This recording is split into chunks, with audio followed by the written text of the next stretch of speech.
If you've ever made a mistake in Figma, don't worry, because undoing it is incredibly simple. Whether you moved the wrong object, deleted something by accident, or made a change you want to roll back, Figma gives you a fast keyboard shortcut that can save you a lot of time.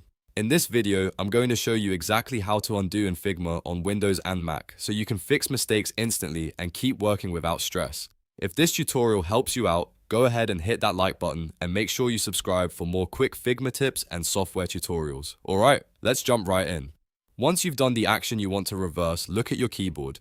If you're using Windows, press Ctrl and Z at the same time. If you're on a Mac, press Command and Z at the same time. That's the standard undo shortcut in Figma, and it works right away. As soon as you use it, Figma will step back one action at a time, which means you can keep pressing it if you need to undo multiple changes in a row. This is especially useful if you accidentally dragged an element to the wrong place, changed a design element you didn't mean to edit, or remove something from your canvas that you actually still need. The best part is that you do not need to search through menus or click around to fix the mistake.